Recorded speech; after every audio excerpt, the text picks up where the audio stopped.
manganya apanga drama ndi munthu wokuti mukakumana naye you can easily relate with him andi amakamba za ma issues social zachikhalidwe political ndi zambiri kumano tikatenga kunkhani yawo za development kumene ku bungwe la ADRA kumene agwira ntchito ayipangisa bungwe limene profile yawo yake ndithu kukwera kwambiri andi ADRA ndi limodzi mwa mabungwe limene mdziko munomo ndithu timadalira makamaka nkhani imene yalilifi zinthu zikachitika andi ADRA yakhala kumachita enjoy a lot of funding kuchokera ku maiko ngati Denmark, Norway, Sweden akumeneko ndikumakhala kuti kumabwera ndithu chuma chambiri andi awuse akhala pamwamba pa organization imene kuyang'anira chuma chimene chikumaso kuyang'anira ma programs amenewa. On top of that awusiwa ndi munthu onena kuti amagwira bwino ntchito ndi azinzawo nditha kunena choncho kunena kuti he has interacted well bwino ndi anthu anali munthu umene ndikunenera kuti akupanga zinthu za development za relief koma apangapo za politics apanga zinthu zosiyana without offending people. So mwina mwake development ngati imene yachitika sikuchita kudabwisiratu kwambiri anthu andi akuoneka kuti mwina ndingoganiza kuti kuwasankha iwo si chinthu chochita kudabwisa kwambiri ngati mwina mwake akanasankhidwa mwina mwake someone from out there. We wait to see kuti zinthu zikhala banji komano is somebody that is sound, somebody that appears loyal, maona nditu pambali pa malemo achilima pafupi and we want to see kuti kodi achitano bwanji Jago kukhala vice president komanso kukhala mtsogoleri wa chipani chimene cha UTM. Mwina Patrick dakali pomwepo makamaka pa nkhani yokhala mtsogoleri wachiwiri kwa mtsogoleri wa dziko lino komanso kukhala ndithu mtsogoleri mwina wa chipani cha UTM.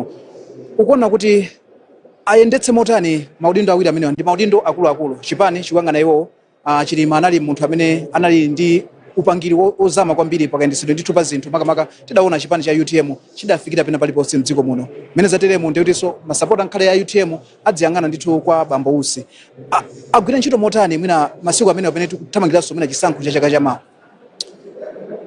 Kuchita balance act imene si chinthu chophweka andi mwina kuti tuone kuti zinthu zimwina zimakhala bwanji hanke ndifuna ndikuuze of a personal experience yonena kuti nthawi imene anthu achipani cha UTM anauzidwa kuti achilima atisiya ife tinali tili pomwepo ndipo panali ma reactions osiyana anthu ena analooneka kuti okwiya kwambiri ena anali okhumudwa ena amayamba kulira andi anthu analankhula panali Mai Kaliati panali bamba Felix Njawala panali Newton Kambala ndiyena akuluakulu a chipani chimenechi anayankhulapo pamenepa Amaiko Usi anabwera ndipo mawu amene analankhula Amaiko Usi anawakumbutsa anthu amene amalira anawuza kuti ndikufuna ningokupemphani amayi ndi abamba amene muli pano kuti ndikumvesesa kuti mukumva kupweteka komano pakumva kupweteka kwanu mukumbukire kuti Dr. Chilima sanali mtsogoleri wanu yekha analinso bambo kwa anthu ena anali achimwene kwa anthu ena anali vice president ku dziko lino ndiye musakhale ngati kuti mukumango atenga achilima ngati anu okha. Mawu amene anali amphamvu chimene amatanthauza chinali chonena kuti pa nthawi imeneyi komanso pa nthawi inoyo dziko la Malawi ndipo aliyense waluza. Nawo munthu ukafuna kungotenga kuti kupweteka kwako kukhale kopweteka kwambiri kuposa kwa aliyense ndiye utakupanga zinthu zina zosokoneza. Ine naona ngati mawu amene anali ndithu mawu anzeru kwambiri komanso mawu omanga. Ndikuona ngati kuti mene zakhalira chonchi kuti iwo ndi vice president ya dziko lino komano ku chipani kuno kuli anthu ngati Mai Patricia Kaliati, Newton Kambala, Felix Njawala ndiyena kuonjezerapo ma MP aja zakhalanso bwino chifukwa zitakuthandizira kunena kuti awa aziyathandiza a president kuyendetsa dziko lino pamene chipani cha UTM sichinafe. Ndikuganiza kuti mwina akanasankha mwina munthu ngati Mai Patricia Kaliati kukhala vice president. Mai Patricia Kaliati aja ali ndi chikoka amene ajawa ku chipani ndiye amagwira ntchito so akanakhala kuti mwina asankha amene aja tikananena kuti amwina ku chipani ku chifa komano sitikudziwa kuti kodi kuwasankha kwa iwoka ndi msonkha ndi ma agreements mwina mwake amene akuti malemu achilima ndi achakwera anapanga zimenezo zitanthauza chani. Koma ndikuona ngati kuti ndizotheka kuti chipani cha UTM chitakhala kuti sichifa, komanso zinthu za dziko lino, mayendetsedwe a dziko lino akhalanso akupita kuti kutsogolo. Patrick, kumvetsera bwino lomwe nkhani nanso mwina amene tikuyenera kuwunikirana apa ndi nkhani yokhudza ndithu ubale wa zipani zimenezi. Tikumbukira bwino lomwe chipani cha UTM chinali mu mgwirizano ndipo chili mu mgwirizano ndi chipani cha MCP komanso zipani zina amene ali mu mgwirizano chatimati wa Tonse Alliance. Izi zikudzanso pomwe tukamba zoti tangotsala ndi miyezi pafupifupi mwina 18 or 17-18 kuti mdziko muno muchitike chisankho. Kusankhidwa kwa ausi ngati kukhala wachiwiri kwa mtsogoleri wa dziko lino ukuona kuti kukolezere kapena kupereka moto otani ku ubale umene ulipo ndithu pakati pa zipani zimene zili mu mgwirizano wa Tonse? Ine chiyembekezero changa ndichonena kuti zikungosonyezabe kunena kuti mwina mgwirizano ulipo, ngakhale anthu mwina timaona ngati kuti mgwirizano sikuyenda bwino. Koma president chifukwa chake ndikunena kuti chisankhocho chimene anali nacho president kuti apange chinali chovuta, komano mmene apanga zinthu zonena kuti ngakhale ife anthu amalawi sitinafunse iwo mafunso, koma mafunso amene tinali nawo zakhala ngati zatiyankhira. Zikusonyeza kunena kuti iwo akuchitabe ona ubale kapena mgwirizano umene anapanga ndi atonse.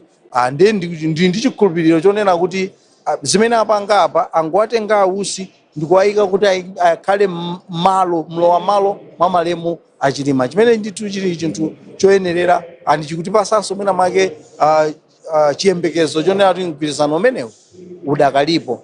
Mgwirizano umenewu mwina anthu ena amakamba mbuyo mukunena kuti sikufunikiranso, komano ndi mgwirizano kuti unalipo, andi amene anagwirizanawo ndi amene amayenera kuganiza kunena kuti pano mwina mgwirizano watha. Inu mukumbukira bwinobwino malemu achilima amachita kunena kuti izi tinagwirizana, panabwera anthu ena ampingo ena business anatiuza kutilimbikisa kuti mgwirizano ndofunikira.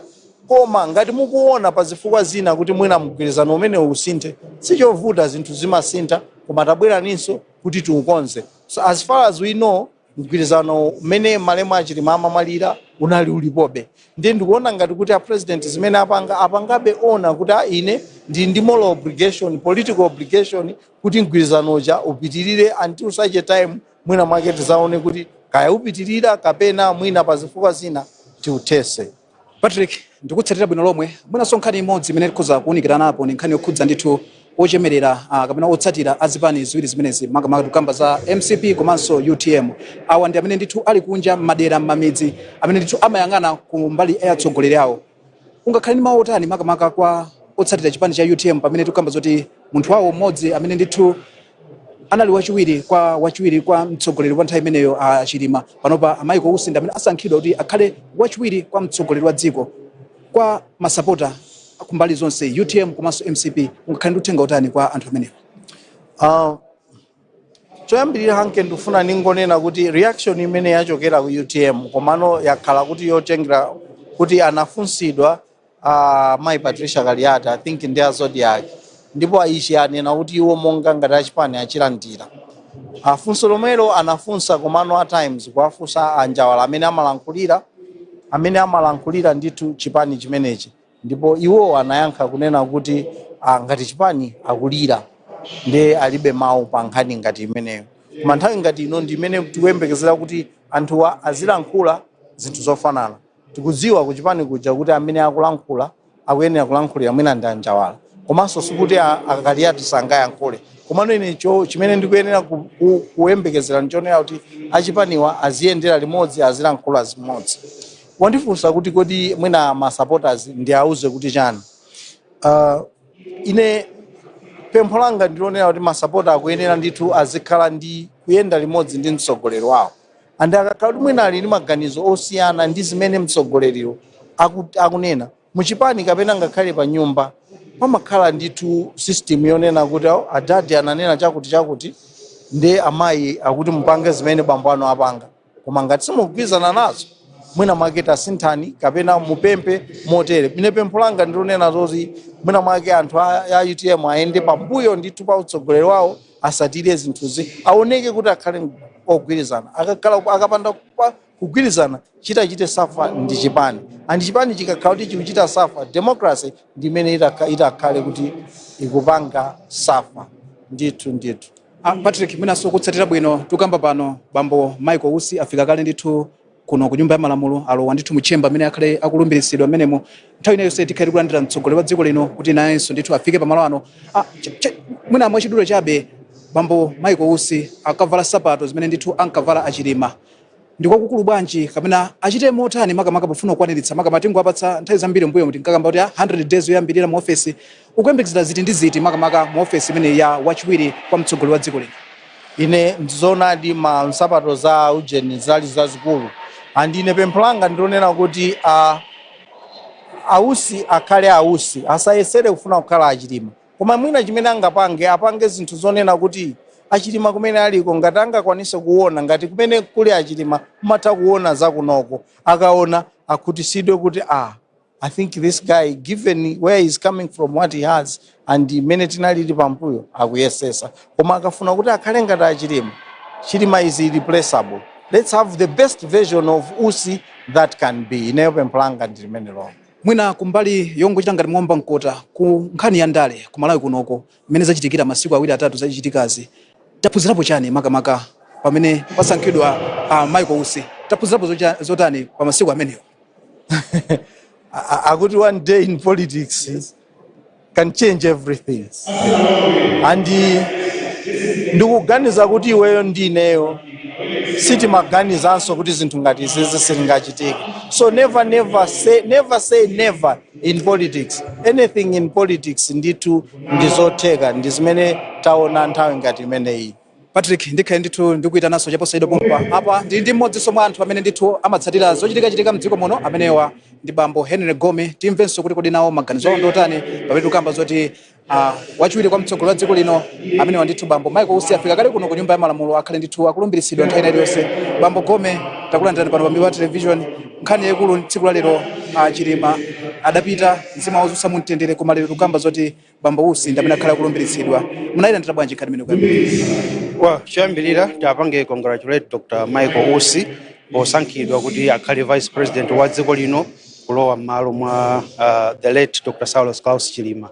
Ndinene kunena kuti ndi nkhani imene mwina ngati ineyo sina ndidzidzimutse kwenikweni chifukwa tikamaona ndandanda wa anthu onena kuti mwina a president akhoza kusankha ngati vice president ineyo ndimaona kuti Dr. Michael Usiwo amabwera patsogolo pa zifukwa zingapo chifukwa ngati muonetsetse kwambiri timanena kuti Dr. Saulos Klaus Chilima amachokera ku chipani cha UTM chimene tinganene kuti chinali main partner wa Tonse Alliance.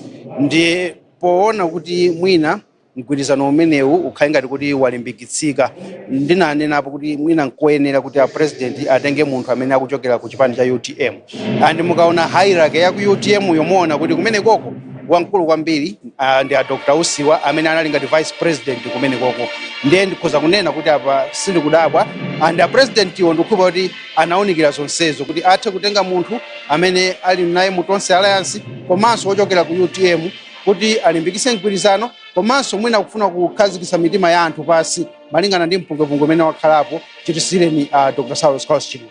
Bambo Gome ndathokoza kwambiri ndikhale ndithu tikuchezana nunso makamaka zonse zikatha mkatimo mdziko kwambiri. Ameneyo ndi Henry Gome mmodzi mwa anthu otsatira zinthu zochitika mdziko muno padakali pano mtsogoleri wa dziko lino wafika ndithu kuno ku nyumba ya malamulo ndipo nthawi iliyonse tikhale tikumva ndithu nyimbo ya fuko lathu ndithu kutsimikiza kuti ayi mwambo umene wolumbiritsa amenewa ndithu Michael Usi ukhale kuyamba padakali pano. Bwanji tikulowetseni mkatimo timve kuti kodi mukhale muchitika zotani pomwe nthawi iliyonse nyimbo ya fuko lathu ikhale ndithu kuyamba. Ine Hanke Chintengo ndikupemphani takhani pomwepo tikhale ndithu tikupitiriza tikamaliza zonse mkatimo takhani pomwepo tionene zonse limodzi.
nyimbo ya fuko lathu kuyambatu mwambo onse olumbiritsa Dr. Michael Biswick Usi manja.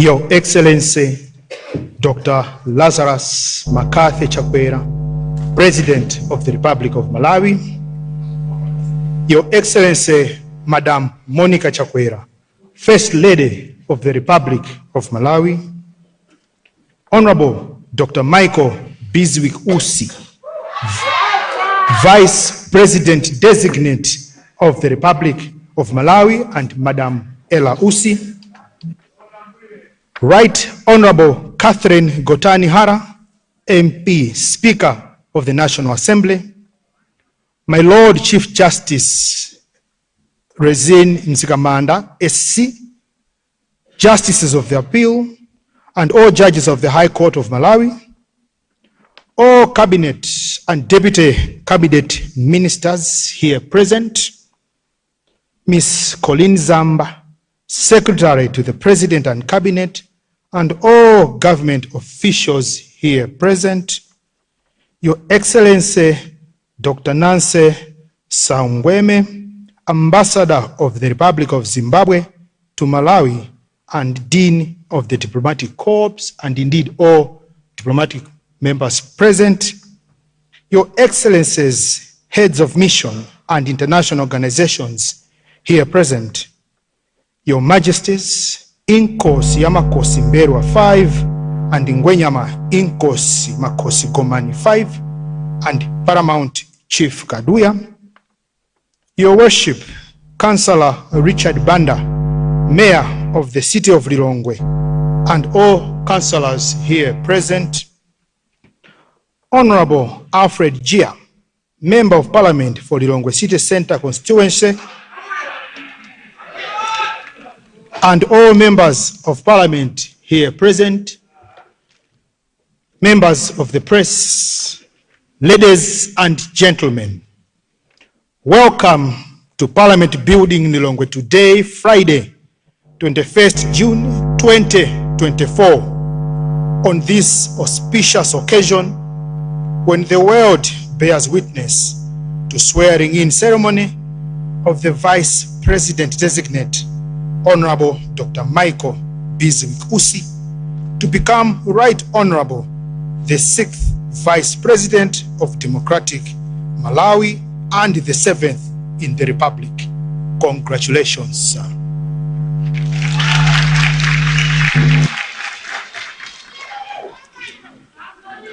My name is Mzonde Geoffrey Mvula, Judge of the High Court of Malawi, based at the Criminal Division in Lilongwe, and today, this afternoon, I will be your Director of Ceremonies, if it pleases you, Your Excellency, sir.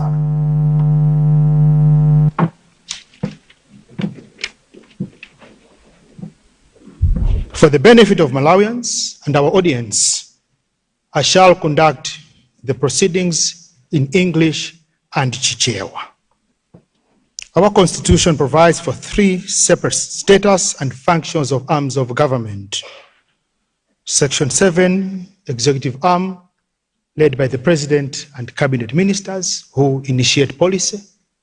Section 8 of the Constitution, the Speaker of the National Assembly and members of Parliament who convene here to pass laws. And Section 9 provides for the judicial arm of government, headed by the Honorable the Chief Justice, Right Honorable Rezin Nzikamanda, supported by the Honorable Justices of Appeal and judges of the High Court seated behind me.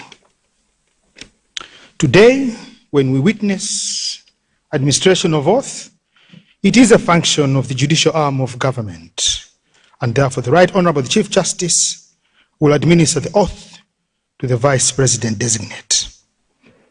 Before we delve into the intricacies of the event, I wish to remind us that Malawi is a God-fearing nation. The Holy Bible, book of Psalms 20, verse 7 tells us that while others take pride in their horses and chariots, we, the people of Malawi, we take pride in the Lord our God. And therefore,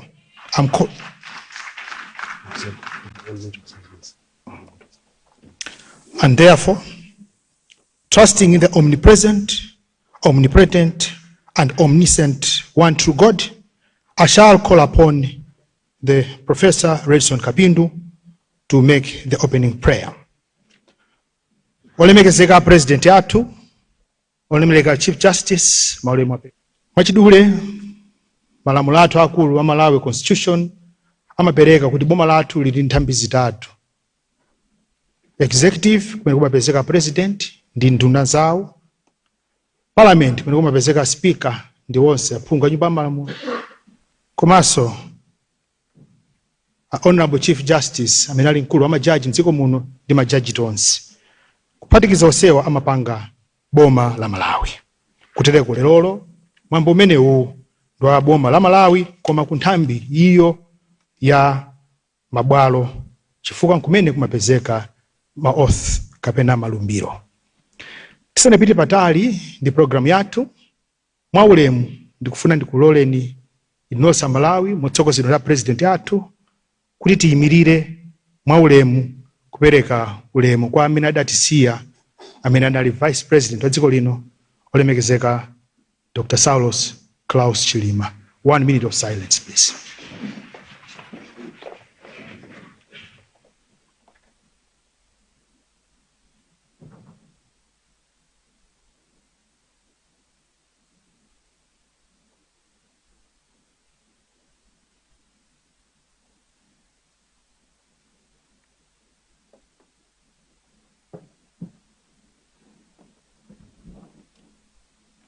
Mzimu wao uuse ndi mtendere. Amen.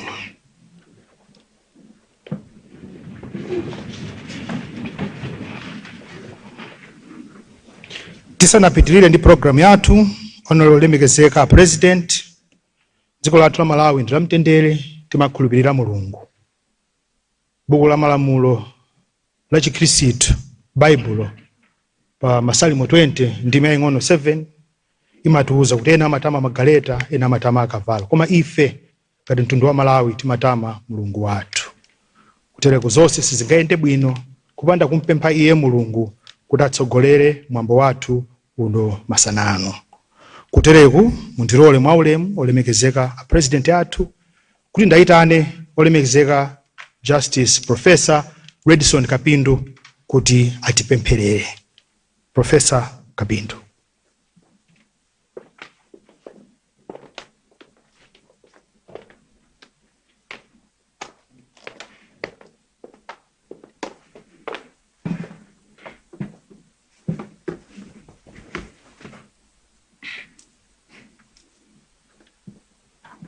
Let us bow our heads and pray. Eternal Heavenly Father, we acknowledge your presence and preeminence in this place as we approach your heavenly throne with humble hearts and with faith, hope, and love. Lord, your word says that the government rests on your shoulders, and that there is no authority except that which you, O God, has established. This is why, as we begin this solemn and momentous ceremony, we seek your grace and your blessing. Lord, we come before you today with our hearts heavy with grief, but also filled with hope for the future. Lord, you know that we are still in a period of mourning. Only you, Lord, can fully understand the full extent of the profound sense of loss that the people of Malawi have experienced following the passing of our Vice President, the late Right Honorable Dr. Saulos Klaus Chilima. May his soul and the souls of those 8 others who died with him in that tragic plane crash rest in your perfect eternal peace. We commend the families of all those who lost their loved ones in that tragedy to you. we seek your comfort and peace, that peace which surpasses all human understanding, knowing that you are our ever-present help in times of trouble. Lord, we are gathered here today to witness the swearing in of the Right Honorable the Vice President Designate, Dr. Michael Biswick Usi, as Vice President of the Republic of Malawi. Lord, we thank you for giving His Excellency the State President, Dr. Lazarus Makathi Chakwera, the guidance and wisdom to appoint Dr. Usi to this position.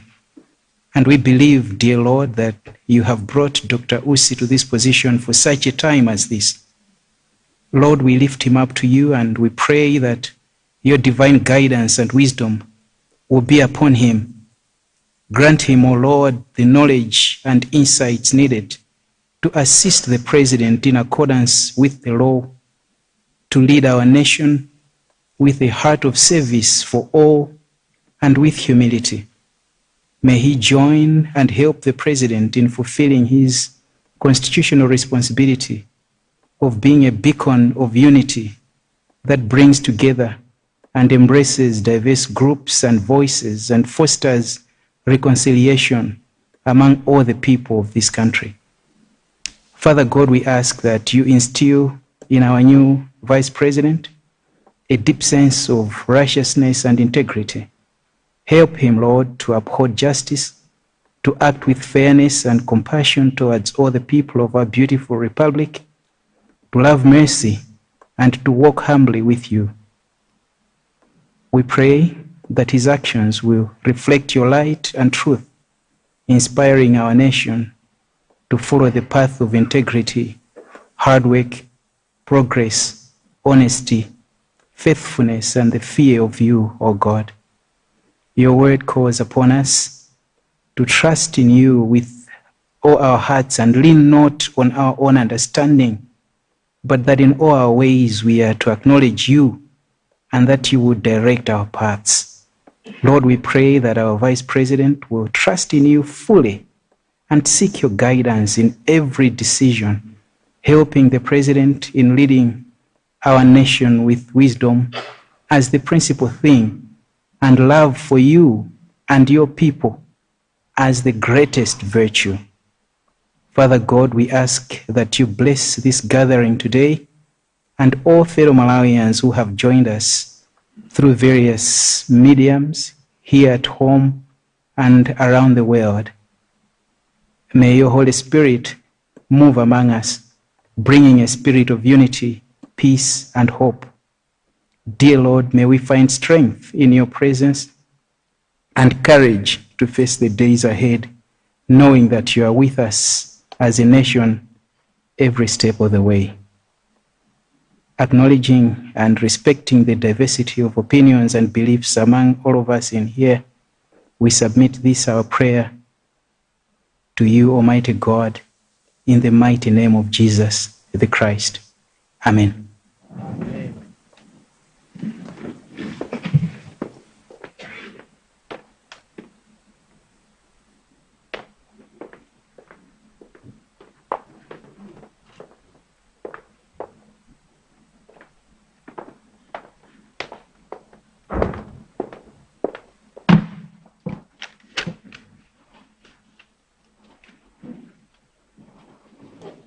Your Excellency, Dr. Lazarus Makathi Chakwera, President of the Republic of Malawi, and all protocols observed.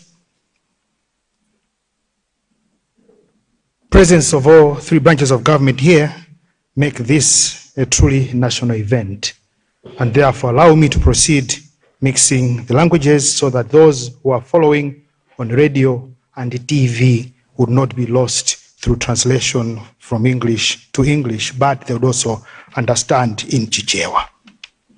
Olemekezeka a president atu, uwu ndi mwambo wa dziko lonse, ndipo nditsikhala kuphatikiza ziyankhulo Chizungu komanso Mchichewa, kuti onse abale athu amene sakanatha kufika pa nyumba ino mchipinda muno athe kutsatira zotsatirazi ngati kuti Chizungu si chilankhulo chimene iwowo angakonde kugwiritsa ntchito.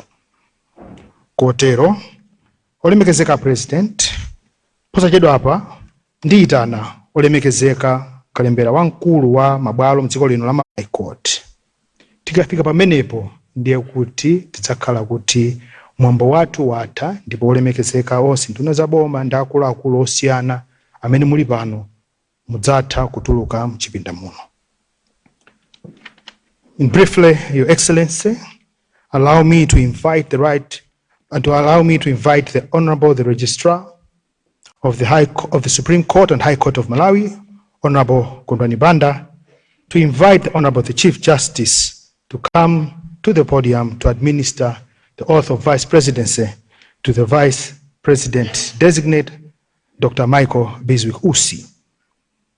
After that, then we shall have the Vice President signing in the oath book before I shall invite him to make his acceptance speech. When he's made his acceptance speech, we shall have the fanfare by the Malawi Defense Force Brass Band, and the national anthem shall signal that the ceremony has come to an end. At your leisure, Your Excellency, you may exit the Parliament building with the Speaker of the National Assembly, and then the Right Honorable Vice President will also exit with Madam Usi.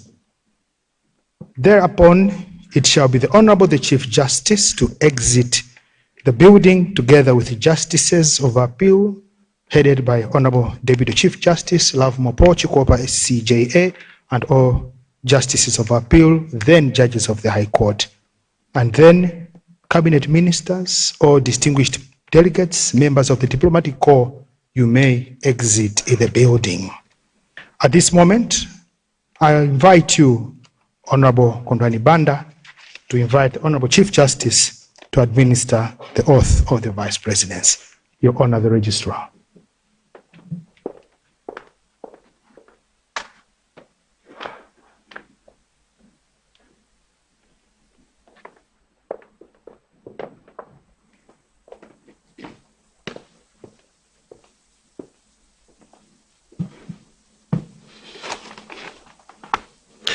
Your Excellency, Dr. Lazarus McCarthy Chakwera, President of the Republic of Malawi, Your Excellency, Madam Monica Chakwera, First Lady of the Republic of Malawi, Honorable Dr. Michael Biswick Usi, Vice President Designate of the Republic of Malawi, and Madam Ella Usi, Right Honorable Catherine Gotanhar, Speaker of the Malawi National Assembly, Your Lordship, Justice Rizini Mzikamanda, SC, Chief Justice of the Republic of Malawi, Justices of Appeal, and all the judges of the High Court of Malawi herein present, all the Cabinet and Deputy Cabinet Ministers herein present, Mrs. Colleen Zamba, Secretary to the President and Cabinet, and all government officials herein present. Allow me, Your Excellency, Your Lordship, to stand on all the protocols observed.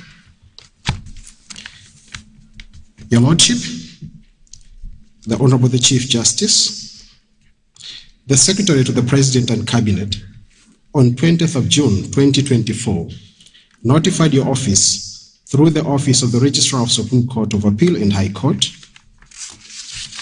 that His Excellency, the State President, Dr. Lazarus McCarthy Chakwera, in exercise of the powers conferred on him under Section 84 of the Constitution of the Republic of Malawi, had appointed the Honorable Dr. Michael Biswick Usi as the Vice President of the Republic of Malawi. Your Lordship, as is a requirement under Section 81, subsection 1 of the Constitution of the Republic of Malawi, that before a person appointed be Vice President takes office, that person shall take oath of office which shall be administered in public by the Chief Justice. This afternoon, my Lord, it is my humble duty that I invite your Lordship to administer oath of office to the Vice President designate. With your permission, my Lord, the Chief Justice, allow me at this moment to invite the Vice President designate of the Republic of Malawi, Dr. Michael Biswick Usi, to take oath of office. My Lord.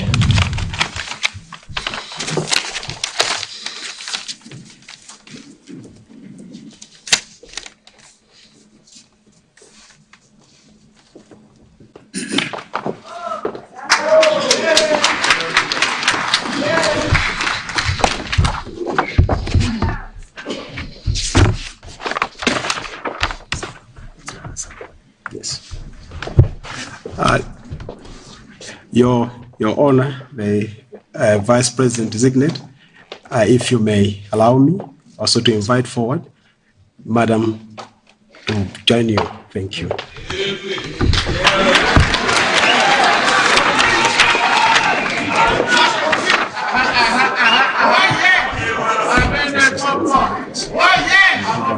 Just this one. This is from the president. This is from the vice president. This one, as the chief justice of but before that, you just to swear.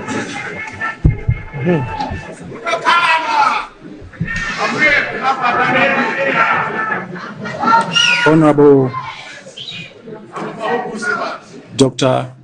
Michael Biswick Usi, do you believe in God?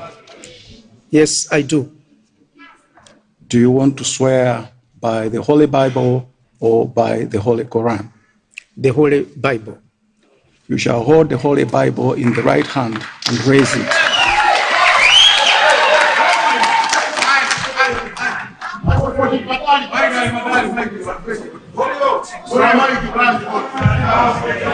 And you shall swear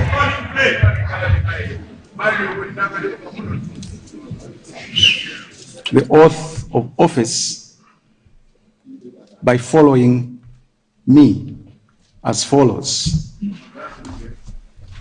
I, Dr. Michael Biswick Usi, Dr. Michael Biswick Usi, do solemnly swear that I will well and truly perform the function of the high office of Vice President of the Republic of Malawi, the function of the high office of Vice President of the Republic of Malawi, and that I will preserve and defend the Constitution, and that I will do right to all manner of people, according to law, without fear or favor, affection or ill will. So help me God.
Some key facts about the Honorable.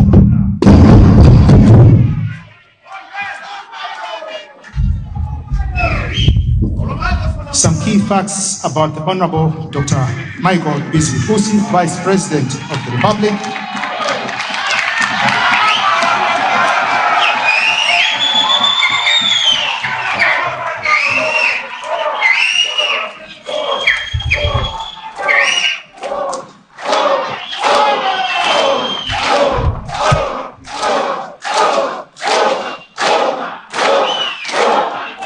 Your Excellency, the President of the Republic, and Madam Monica Chakwera, you may also come and take in the group photo.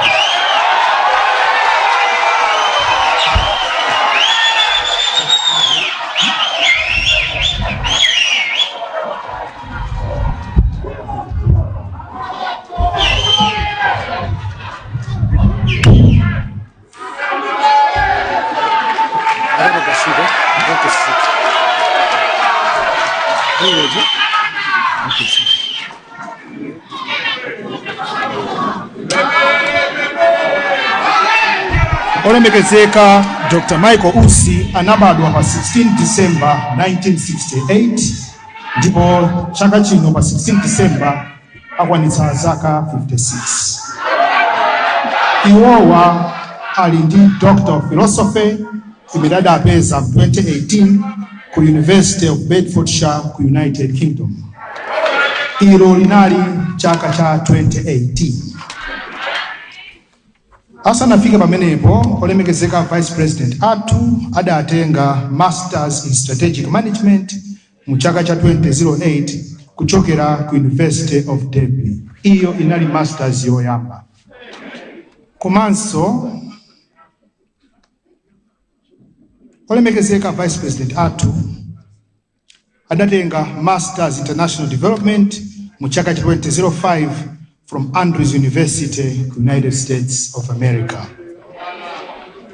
Asanafike kulandira ma masters amenewa, iwo adatenga Bachelors in International Development mu chaka cha 2003 kuchokera ku University yomwe ya Andrews University ku United States of America. Kumulendo useu udayamba ndi Diploma in Clinical Medicine imene adatenga ku Malamulo College of Health Sciences mu chaka cha 1999. Kutere kupakali pano tikuzonena kuti olemekezeka Vice President athu Dr. Michael Usi ndi mchonya wa chitukuko cha mudzi. Your Excellency, a brief bio about our Vice President is that he was born Michael Usi on 16th of December 1968. That this 16th of December 2024, the Right Honorable the Vice President will be aged 56. Currently, he's a cabinet minister, but to attain to this milestone, he had recently obtained a Doctor of Philosophy from the University of Bedfordshire in the United Kingdom in 2018. Before that, he had obtained Masters in Strategic Management 2008 from the University of Derby.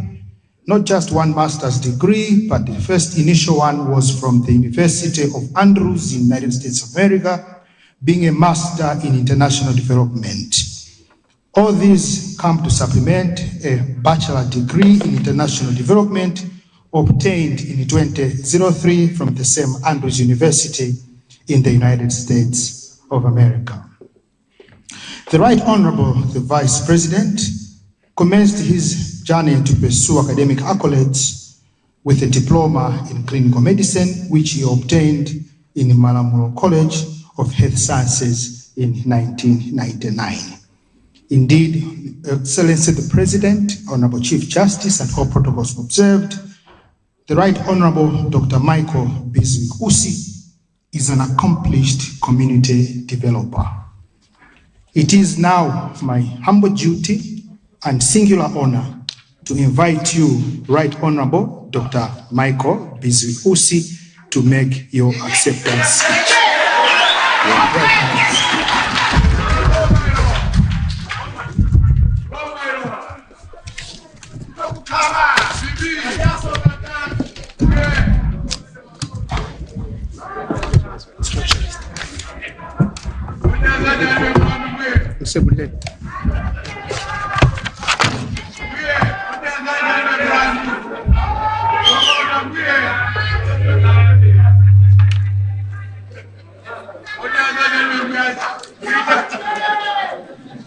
Your Excellencies, Dr. Lazarus McCarthy Chakwera, President of the Republic of Malawi, Your Excellency, Madam Monica Chakwera, First Lady of the Republic of Malawi, Right Honorable Catherine Gotani Hara, Speaker of the Malawi National Assembly, My Lord Justice Rezin Mzikamanda, SC, Chief Justice of the Republic of Malawi, Justice of Appeal, and all the judges of the High Court of Malawi, all the cabinet and deputy ministers present here, Ms. Colleen Zamba, Secretary to the President and Cabinet, and all the government officials here present, Your Excellency Dr. Nancy Sangweme, Ambassador of the Republic of Zimbabwe to Malawi, and Dean of Diplomatic Corps, Your Excellencies, heads of mission and international organizations here present, Your Majesties Inkosi Yamakosi Mbelwa 4 and Ngwenyama Inkosi Yamakosi Gomani 5, and Paramount Chief Kaduya, Your Worship Councillor Richard Banda, Mayor of the City of Lilongwe, and all the councillors here present, Honorable Alfred Gia, Member of Parliament for Lilongwe City Centre constituency, and all the members of Parliament here present, ladies and gentlemen.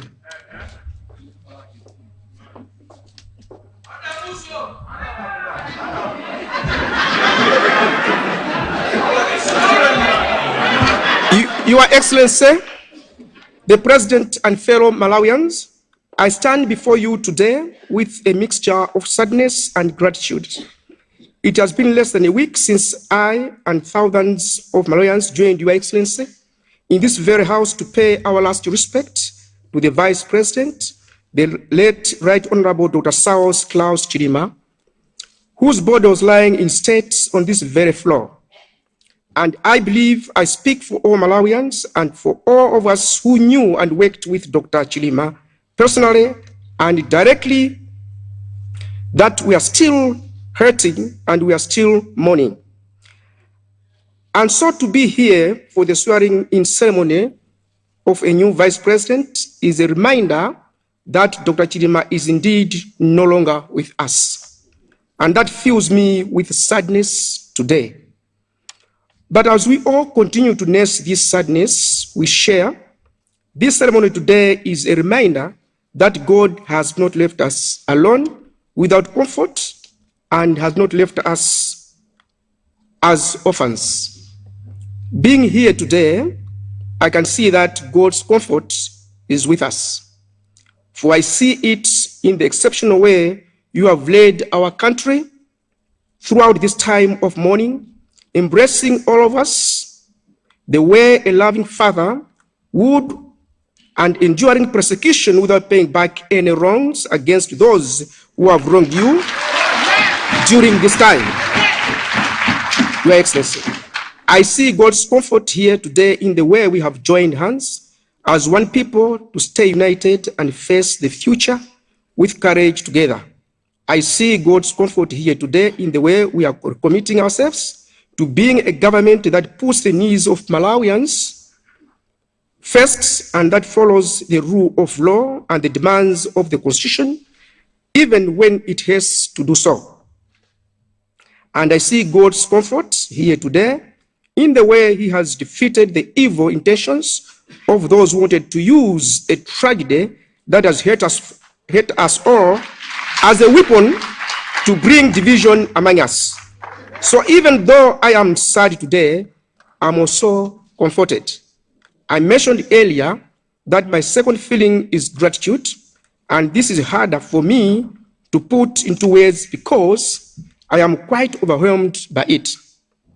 Yesterday, it pleased Your Excellency to exercise your constitutional powers in appointing me to serve as your Vice President of this beautiful republic. And with fear and trembling, I accepted the appointment. And as I stand here to take the oath of office, which I've taken as Vice President of Malawi, I am filled with gratitude. I'm grateful to late Dr. Chilima, affectionately known to us as SKC, for being the first to believe that I could be Vice President. When he chose me as his running mate and as Vice President of UTM 5 years ago. I'm also grateful to you, Mr. President, for sharing in that belief by having me as a senior member of your government from the beginning until now, and for honoring Dr. Chilima's legacy by bestowing upon me this distinct honor. And I pledge to you, Your Excellency, that even though I know that SKC's shoes are too big for me to fill, I'll work hard and do my best to ensure that we deliver on the board agenda that you have for this country. And I know that under your leadership, Your Excellency, I will thrive and succeed. Because although most Malawians may not know it, but I know that no one worked as hard to help SKC succeed as a vice president than you. Thirdly, I'm grateful to my family for their support throughout the years in which I have fought many battles to save the poorest of the poor in our country, and I hope to do them proud as I use this position to do the same. Fourthly, I'm grateful to all Malawians for their support and words of solidarity, and I know that without them, there is no country called Malawi for me to call home and give my life to in service. Fifthly, I'm grateful to the UTM family for the support you have given me in the time I have been our party's vice president. And I pledge to you that I will do my best to build our party and to uphold our shared values and restore our unity as we forge ahead to keep alive the dream of Sogolola to Lowala. And most importantly, I'm grateful to Almighty God who has embraced me with this blessing that I have no room to contain. And I will continue to look to him to give me wisdom in how best to serve Your Excellency and the Malawian people. To all Malawians of goodwill, I assure you that this government of Dr. Lazarus McCarthy Chakwera is your government. And we who are privileged to hold positions in it are your servants. And for that reason, we will take this tragedy as a teaching and sobering moment for us to do better, for us to work hard, for us to serve you more diligently. We cannot do otherwise. Because the alternative to moving forward into the brighter future we are creating is a return to a darker past we cannot accept. So as I have already taken my oath, I pledge to you that nothing but sacrificial service to our country, its citizens, and its flag. For that is also the best way to honor the memory of Dr. Saulos Klaus Chilima. I thank you all for listening. Bwana President, mundilole ndiyankhule muchichewanso chifukwa Amalawi akumvera. Ena angamanene kuti amusankha kukhala vice president anjoya atu amene. Koma ndikuwuzeni Amalawi kuna kuti palibe zonjoya. It is sacrifice. Chisanzo, simunandione ineyo ndikuyenda ndi madamu. Lero chifukwa cha ntchito imene iyi ndakakamizika.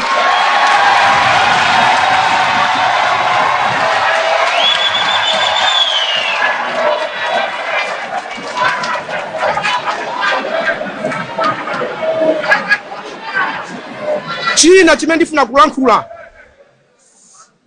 Bwana President, mutandiuza kuti mwandisankha. Mawu kuti ndisangalale, mutandiuza zimene zili mkati mwa vice president imo, ndinaona kuti munthu une nditha kuoneka chonchi, koma mkatimu ndi mtima wanga ndasanduka nkhalamba.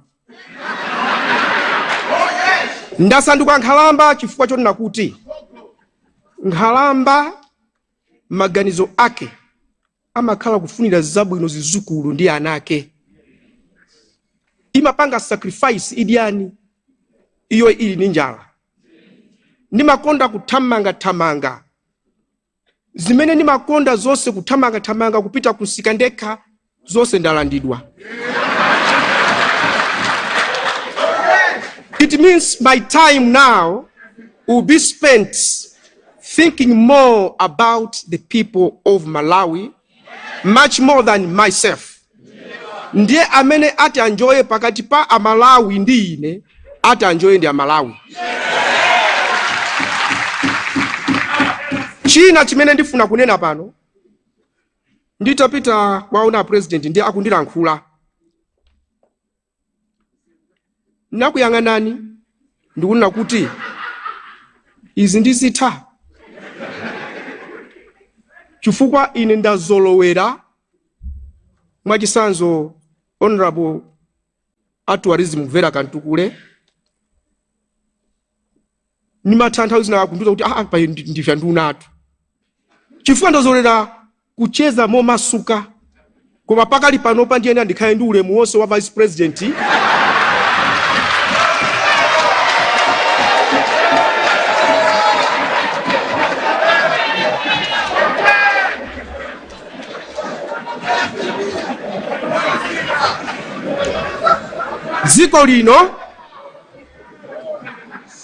Ziko lino ndinene chonchi ine ndi a president sitikuopa sitikusamala za siku la chisankho tikuopa tikusamala siku la chiweruzo chifukwa siku la chiweruzo maudindo amene tili nawo akuluakulu ndipo sindekha ndi nonse akuluakulu muli muno ngati kuli kuotchedwa kumwamba kapena kumene kuotchedwako tizaotchedwa kwambiri ndife amene tili ndi maudindo ndiye ukaganizira bwinobwino ukapasula udindo ngati uwu uthatha zina kumalira because ngati machimo ako amalemba ndi ngero mmodzi akupasa 5 sopano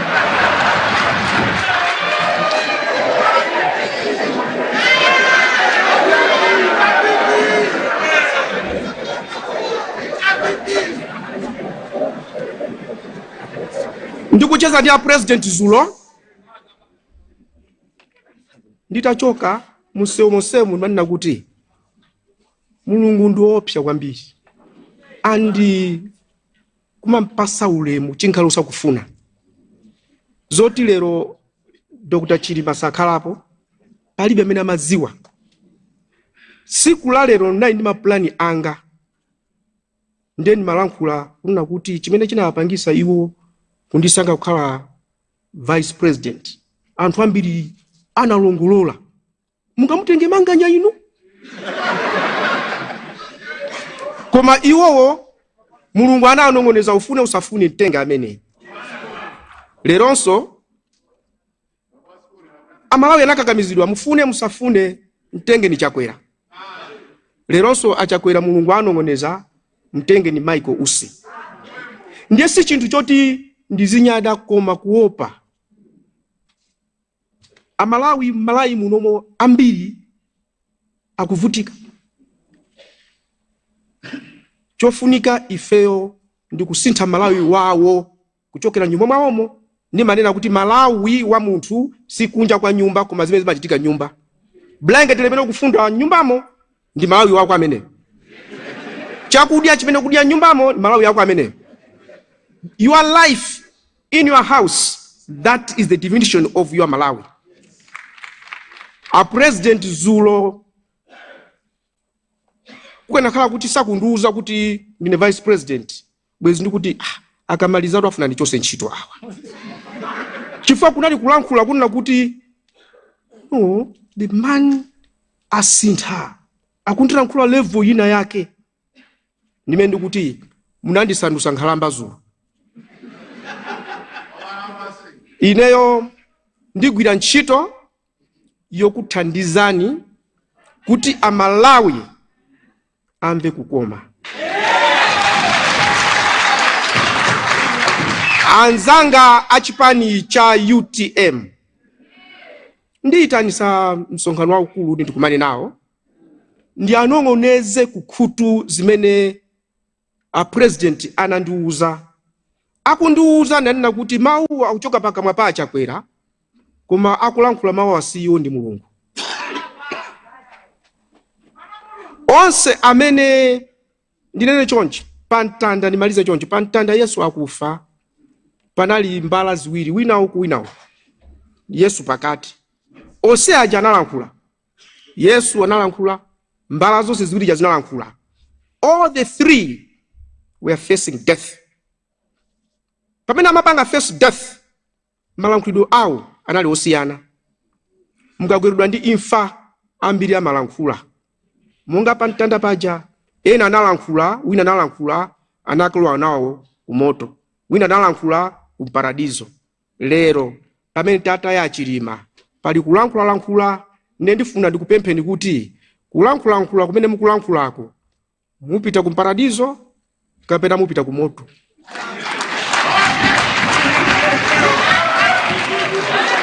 Tilankhule tikuziwa kuti Mulungu is in control. And I want to thank the Roman Catholic Church. Alemba kalata yondithokoza yondiyamikira yondifunira za mafuno abwino. Inkosi yamakosi Gomani 4. Andifuniranso mafuno abwino. Anthu ambiri andifunira mafuno abwino. Ndikamagwira ntchito abale anga, sikuti ndifuna ndipange outshine achakwera. Tazina mayambisa ndino amene mwamuona afuna kushinireni tu zimenezo iyayi. Ndikugwira ntchito as an extension ya achakwera. Ndakamba kaletu pokaotchedwa inu moto waung'ono ine ndi achakwera moto waukulu. Ndiye ndikupempheni kuti mundimvesese ine as vice president kunena kuti poti ndikuziwa kuti ngati sindigwira ntchito bwino with sincerity kwa achakwera ndikaotchedwa. So I wouldn't want anybody ogwira ntchito mboma and change neke ntchito kuti ndisakalowe kumwamba. Mawu sindi atanthauzira ndangonena kuti musandichenje neke. I want to deliver. Bwana President, ndikufunirani moyo wabwino. Kabineti, dziko lonse la Malawi, tiyeni tigwirizane. Pamene tikusemphana, the Bible says, come now, let us reason together. Tibwere pamozi, tilankhulane, tikondane. It shall be well. God bless you all.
nyimbo ya fuko lathu kutsimikiza kapena kutsiriza zonse ndithu mwambo umene umachitikira kuno ku nyumba ya malamulo muno mu mzinda wa Lilongwe komwe ndithu kunali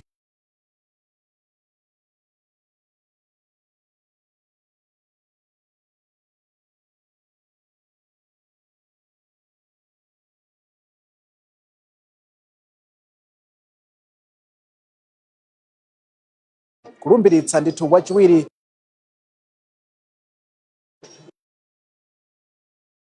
nyimbo ya fuko lathu kutsimikiza kapena kutsiriza zonse ndithu mwambo umene umachitikira kuno ku nyumba ya malamulo muno mu mzinda wa Lilongwe komwe ndithu kunali kulumbiritsa ndithu wachiwiri kwa mtsogoleri wa dziko lino Dr. Michael Usi ndithu alumbiritsidwa tsopano kuti ndiwo wachiwiri ndithu kwa mtsogoleri wa dziko lino kulowa m'malo mwa malemu Dr. Saulos Chilima. Nakamba kuti tsiku la lero muli ndine Hanke Chintengo sindili ndekha kuno ku nyumba ya malamulo muno mu mzinda wa Lilongwe ndi olemba nkhani athu amene ndithu dali nawo ena adali mkatimo komanso wina nzathu adali panja ndithu kufuna kutipatsa chithunzithunzi kuti kodi mwambo sewu wayenda motani. So padakali pano ndi mzanga Patrick Njawala. Patrick, tamvera limodzi komanso tazionera tokha ndithu mwambo olumbiritsa bambo Michael Usi. Mwina ungangomba mkota motani mene unalili mwambo mkatimo? Mwambo unali wabwino, focus kwambiri unali ndithu ku chimene tonse tinabwerera kuwalumbirisa Usi andi atalumbirisa kunalinso kunanu kuona kuti kodi iwo akhala ndi mawu otani. Alankhula kawiri mchingerezi komanso mchichewa. Kwambiri ndikufuna kuombera nkota mmene anayankhula mchingerezi. Anali ndi speech ndithu imene analemba ndipo kwambiri ndichita focus meneko. Kwambiri akamba zambiri za amene anali mtsogoleri wa UTM amene tinganene anali bwana awo malemu Dr. Chilima. Kuwapasa ulemu wawo anakumbutsa kuti nyumba ino imene tili tsiku la lero langotha sabata apo anachita kuloza ndithu ndi pamene Achilima anagona. Ndizodabwitsa kuti a week later mwambo uwo ndilumbirisa ine kutanthauza iwo Ausi ukuchitika. Anayamikira kwambiri komanso anakamba kuwauza anthu kuti moyo anthu sitizindikira kuti mawa chichitika njani andi anapempha anthu kuti mwina kwambiri tizikumbukira Mulungu popeza zinthu zimatha ndithu kusintha. Anathokozanso a president chifukwa cho kusatira ndithu malamulo kuti within masiku 7 akhale kuti asankha munthu oyima kukhala pambuyo pawo. Komanso anathokoza president kuti asankha ndithu iwo. Ananena kuti iwo sakudabwa kuti asankhidwa chifukwa chonena kuti wani amathokoza malemu Achilima amene anakhulupirira kukhala vice president. So akuona ngati a president awo Achilima anasankha kukhala iwo vice president, sichingakhale chowadabwitsa kuti no a president asankhenso kukhala vice president wa dziko lino. Ndiye anapanga pledge kuti akhala akugwira nawo ndithu a president ya dziko lino antchito yotukula miyoyo ya Malawi. China chimene anafotokoza kuti kwapempha a Malawi makamakaso ma supporters a UTM kuti aonesese kuti akugwira ntchito ndi boma. Anapempha anthu kuti asasokoneze fantazina akuti zimachitika ndi anthu amene amakauta akuzungulira mwina kusokoneza maganizo. Paka anagwirisa ndithu chichewa chonena kuti anthu musandichengeneke.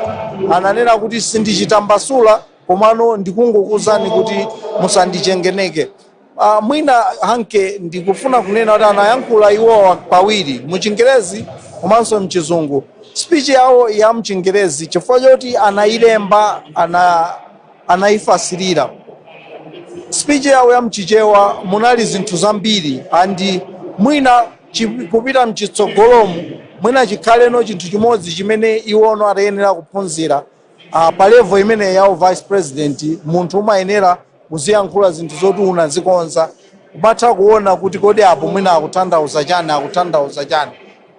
At level imene yafikayi sikutinso uziyankhula zinthu zoti kukhala ngati mwina mchininga kapena mchichani, uzingoyankhula chifukwa zimene umayankhulazo ndithu zimakhala mbali ndithu ya history. Hanke Patrick, ndakumvetsera bwino lomwe komanso nkhani imene mwina tikhoza kukamba kuti amalawi anayimvetsera komanso kuitsatira mwachidwi, ananena kuti ayitanisa msonkhano umene ndithu abwerese nthumwi pamodzi makamaka za chipani chichi cha UTM kuti akambirane ndithu zina mwa mfundo zimene ndithu afunitsitsa kuti akonze makamaka ku chipani chimenechi. Zanga Patrick, unayimvetsera bwanji nkhani imeneyi? Nkhani yabwino komanso zikungowunikira kunena kuti mwina ku UTM ku zinthu sizili mmene zilili. Nanena kuti wireless komanso news zosiyanasiyana mdziko muno zinafotokoza kuti pali maganizo osiyana kuchokera kwa anthu awiri Akaliati komanso Anjawala kutengera ndi development ya Lero. Anafunsidwa anthu akuti kodi mukuchitenga bwanji kusankhidwa kwa Achilima, kwa Ausi kulowa m'malo mwa Achilima, ndipo mayankhidwe awo anali osiyana.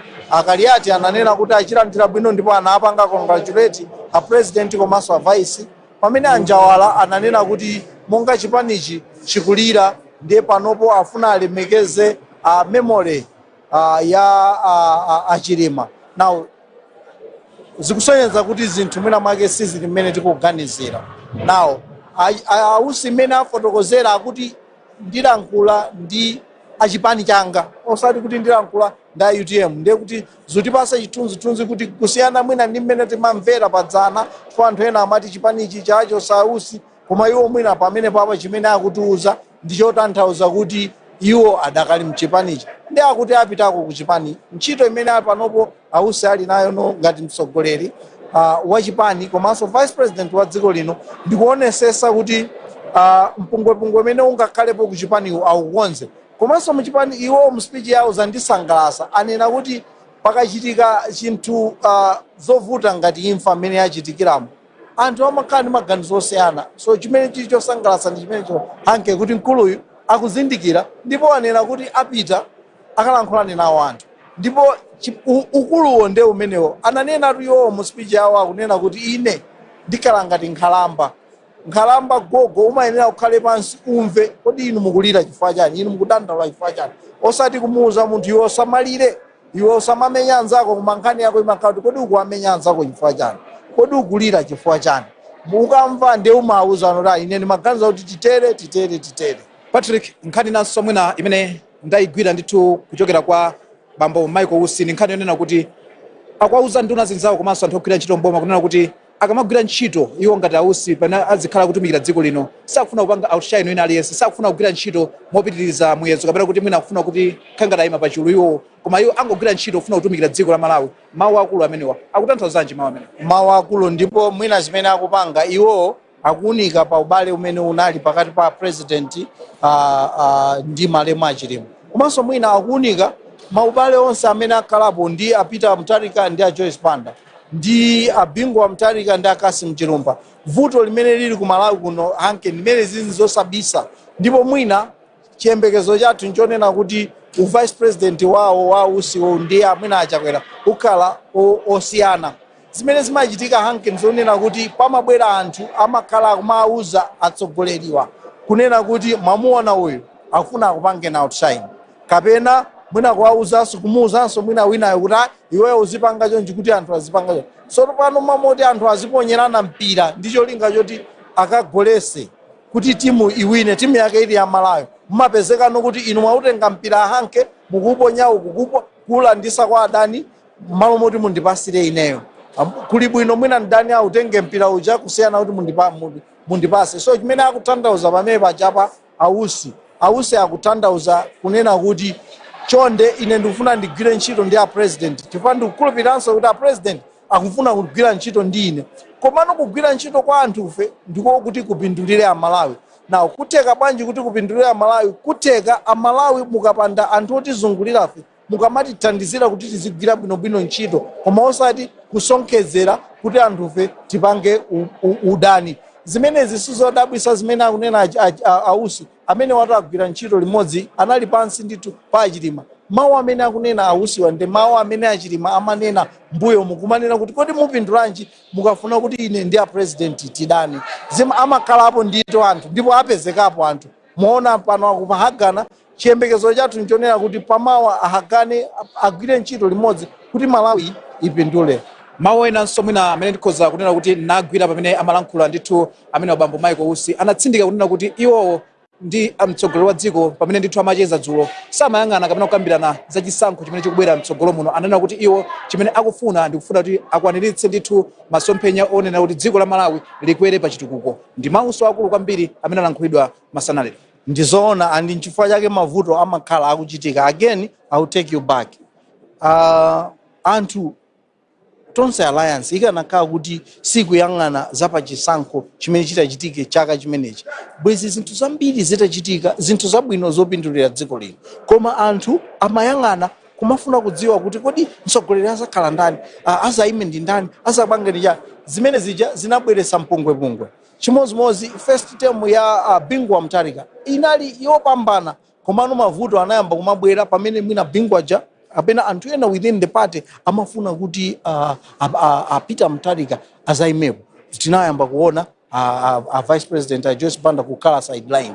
Vuto limakhala limenelo. So ichi chimene anena ausi chinthu chachikulu, chinthu cha nzeru chinena kuti malo moyang'ana kuti vote yo is 18 months away. Tatiye ntiyang'ana, we'll cross that bridge when you get there. Koma tatiye ntiyang'ane za lero panopo kuti apatiyenda bwanji, amawa tiyenda bwanji. Osangolimbana ndi vote, siku lo vote limakhala limodzi. Komano between now and then kodi tikati kupanga chani. Chabwino ndathokoza kwambiri Mzanga Patrick Njawala. Panonso ndi mmodzi mwa anthu amene ndithu amatsatira bwino makamaka nkhani zochitika muno m'dziko muno. Bambo Kondowe ndikulandireni ndithu masana ndi ano taonera limodzi mwambo mkatimo kulumbiritsidwa kwa wachiwiri kwa mtsogoleri wa dziko lino. Mungombe mkota motani makamaka mawu amene alankhula ausi mwatulapo zotani. Tinene kuti mawu amene vice president apereka kumtundu wa Malawi ndi mawu oyanjana. Anena kuti dziko la Malawi lipite pasogolo pakufunikira kuti tonse tigwirane manja. Anenanso kuti iwo ali wokonzeka kuwathandiza Dr. Lazarus Chakwera kuti masomphenya amene ali nawo mu dziko muno akwaniritsidwe.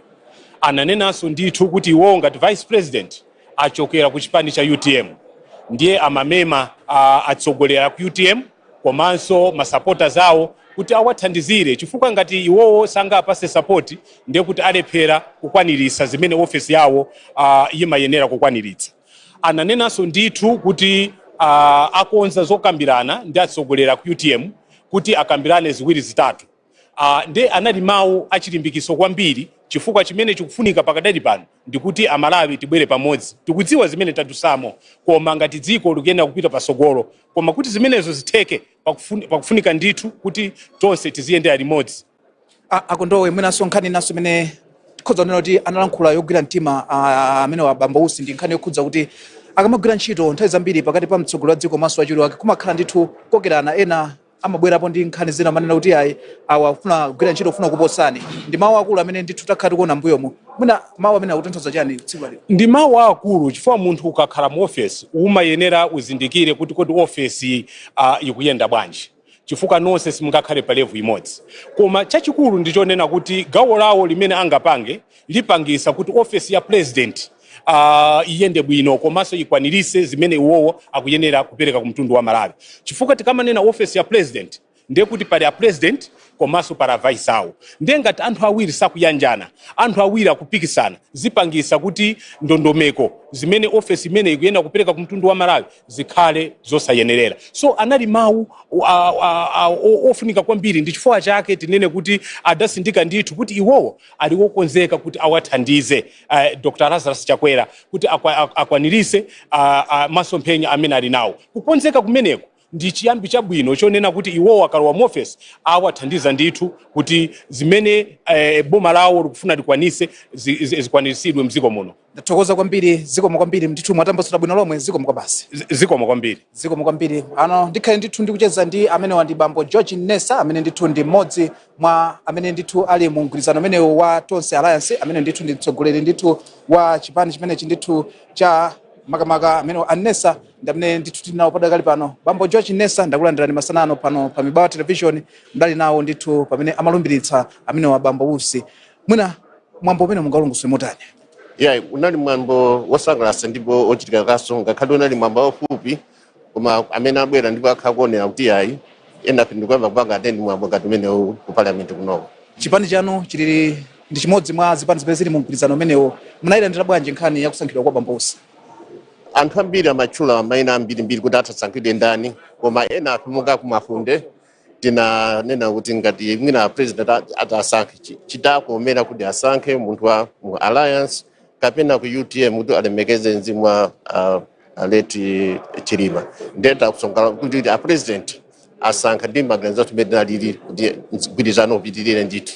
Mawu amodzi amene likhoza kukamba kuti tikhoza kuwagwirapo ndi kulankhula kumene analankhula bambo Usi atsindika kunena kuti akamagwira ntchito yosakufuna munthu wina abwere kumanena kuti ayi amene agwira ntchito Ausi wamwene afuna apange akushayina president ndi mawu akulu kwambiri akutanthauzanji mawu amene.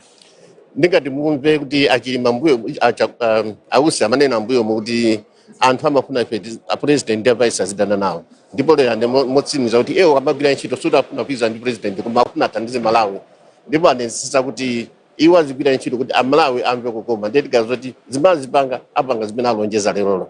Ayi tathokoza bambo George Nesta ndikufuna zabwino zonse ndikhulupirira kuti kutsogoloko Amalawi akhala kumvaso zambiri kuchokera kwa inu. Zikomo kwambiri. Zikomo kwambiri amene wandi bambo George Nesta amene ndi mmodzi mwa ndithu atsogoleri amene chipani chawo chili mu mgwirizano uja wa zipani mmene ndithu mu Tonse Alliance nawonso anali mmodzi mwa anthu amene anabwera kuno ku nyumba ya malamulo kudzachitira nawonso ndithu umboni pamene tikukamba zonena kuti bambo Michael Usi ndi alumbiritsidwa komanso kuvomerezedwa kuti tsopano ndi wachiwiri kwa mtsogoleri wa dziko lino. Patrick Njawala tikupita ndithu kumalechereche akulutsa mawu athu kuchokera kuno ku nyumba ya malamulo muno mu mzinda wa Lilongwe. Mwina kungopseda chabe Amalawi kunjaku masomphenya ndi ambiri komanso Amalawi kunjaku akuyembekezera zambiri kuchokera ndithu kwa bambo Usi. Amalawi kunjaku tsopano agwire zotani pamene ndithu bambo Usi akhale akuyamba kugwira ntchito zawo nyumba imene ngati wachiwiri kwa mtsogoleri wa dziko lino. Ndikuyembekezera kuti Amalawi zikhala bwino kuti apase Usi wampata tiaone wakakhala kuti tavotera munthu mwina timanena kuti first 100 days. Okay, tili ndi 18 months ingakhale Usi akunena kuti tisamayang'ane kuchisankho komano iwo mandate imene ali nayo izatha in 18 months time. So mwina mwake alibe nthawi yambiri ngati mene zikanakhalira kuti anasankhidwa pa ballot angosankhidwa ndi a president. Now iwo ayambe kugwira ntchito. Now mwina ineyo pempho langa ndilonena kuti ntchito imene Amalawi titayembekezere kwambiri kuchokera kwa Usi ndiyothandizira kuti dziko lathu lino likhale pa mtendere. Chifukwa kuti ndi zimene zachitikazi ndi zindoti sizinatichitikirepo tayamba kale kuona kuyombeka ku UTM kuoneka kuti zinthu sizili mene zikuyenera kukhala. Ndi ineyo ndi chimene ndikuganiza kuti mwina kwa Usi kuti sachite kuyembekezera zinthu zambiri kwambiri koma chinthu chimene tingayembekezere chimene chili chofunika ndi mtendere. Mtendere onena kuti mdziko muno mukhale mtendere. China tiyembekezere kunena kuti Usi agwire ntchito yoonetsetsa kuti chipani cha UTM chisafe. Kuti ku UTM zinthu zikhala bwanji. Zimenezo zikakhala kuti zikuchitika tiyamba kuona kuti mdziko mwathu muno zinthu zikuyenda bwino komanso memory ya malemu Achilima ikhala kuti ikulemekezedwa. Chachiwiri chiyembekezo chathu ndichonena kuti tiaone Usi mwina mwake akubweresa ndale zosiyana ndi mwina mwake mene zingakhalire ndale zakale zimene mmaona zoti pamakhala mpungwepungwe pakati pa president ndi a vice ake. So pempho langa ndi limene lonena kuti mwina mwake tiapase Usi chance yoti agwire ntchito ndi a president koma tiyembekezere kuti Usi amene abwerese mtendere komano mtenderewo ukhale kuti ulimo kale mkati mwa ifeyo Amalawi. Chifukwa kuti mpungwepungwe umene ukumachitikawo tikupanga si ifeyo Amalawi. Mpungwepungwe umene tikupanga si ifeyo Amalawi sisi akupanga ndi Usi koma akupanga ndi tikupanga ndi Amalawi. So iwo angokhala ndithu mtsogoleri. So nkhani yathu ndi imeneyo kuti tione kuti zinthu zozikhala bwanji. Ndathokoza kwambiri Patrick Njawala padakali pano timve kuchokeranso ndithu kwa mmodzi mwa aphungu wa nyumba ya malamulo amene ndithu ndi bambo Alfred Gia amene ndithu ali phungu wa nyumba ya malamulo. Nyumba ya malamulo inonso ili mudera mwawo ndithu kuno ku Lilongwe. Bambo Gia ndakulandirani ngakhale muli mudera mwano koma ndikhulupirira kuti ndikulandireni pano pa television. Ndithu ino mwandilandira inenso ndikulandireni kunoko ku Lilongwe City Center constituency makamaka kunoko ku parliament kuti mabwera kudzachita cover chi program chachikulu ngati chimenechi. Bambo Gia nkhani yakulu ndi imene tikamba zoti kulumbiritsidwa ndithu kwa wachiwiri kwa mtsogoleri wa dziko lino bambo Michael Usi. Mwina mwambo mungaombe nkota motani? Kuomba nkota kwake nkonena kuti titaphinjika kuluza vice president a dziko lino the late Dr. Klaus Chilima. Ndondomeko za boma komanso constitution ya Malawi imanenesa unena kuti pakapita masiku 7 ndithu vice president apezeke ochita appoint ndikumakhala president. So apapa choyamba ndi chimene chiona kuti zimene zili m'malamulo zagwira ntchito panopa vice president ndi awa alumbisidwa awa sinza kuti Malawi kusatira malamulo. Chachiwiri ndaona kuti vice president amene angolumbisidwa kumene Michael Usi ndi munthu wozichepesa chifukwa mu kulankhula kwawo kuja alankhula unena kuti iwowo akuona kuti sangafikire kukwanirisa nsapato yayikulu imene asiya Saulos Klaus Chilima ndeno komano ayesesa ndeti kaonaso track record yawo kuchokera kuja ku ADRA kumene agwira ntchito iwo aja akuoneka kuti amakonda kuti akagwira ntchito ija ikhale measurable ioneke pa ground. So chimenecho ndi chimene tikuona kuti chikhala chachikulu komanso loyalty kwa president ikuoneka kuti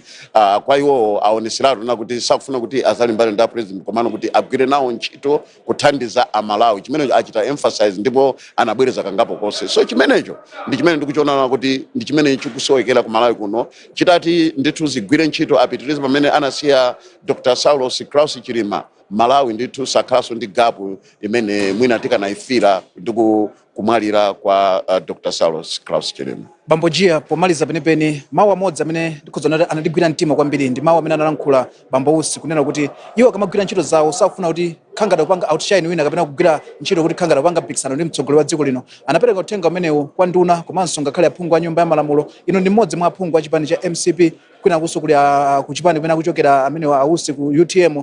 Mawu amenewa akunena kuti iwo sakufuna apange zinthu za mpikisano. Kwa inu ngati phungu munayilandira bwanji nkhani imeneyi? Pakakhalatu pena paliponse mpikisano zo malomona kuti zinthu ziyende sizimayenda andino udindo umene wa president ndi vice president anthu akayamba una kuti kukoka na majekete kapena kuti ineyo ndi achite outshine awawa ine ndioneka kuti mwakuti zimeneno mutati muonesese anthu apasife kaya ndi ku MCP amene tili under achakwera kapena mena nalili Saulos Chilima anthu awo pasi timapezekana kuti UTM ndi MCP tikukokana outshining each other zimene zokulankhula kumene kuja akunena mbali zonse ziwiri kuda kuti akuluakulu ifeyo otisatiranu tatiyeni tisapange zinthu zona kuti tiwalirane tiyeni tikonde Malawi. Choyambirira chimene akufunisisa awawa Dr. Biswick Usi ndikonena kuti Malawi asogole andi ngati zikuchokeraso pakamwa pawo kusogoleriko.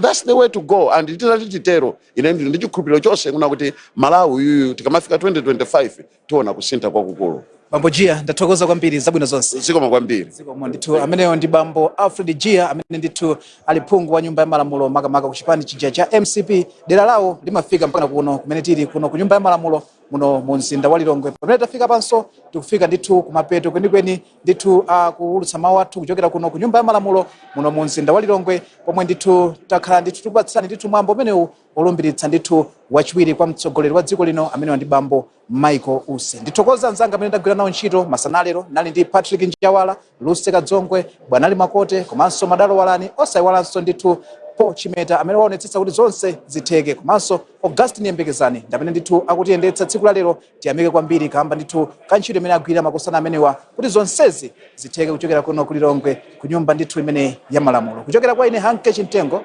ningotapitizani kuonera mapulogalamu athu otsatira pano pa Mibawa Television. I have the pleasure to introduce to those of you that are present here and those that are watching and listening, Dr. Michael Biswick Usi,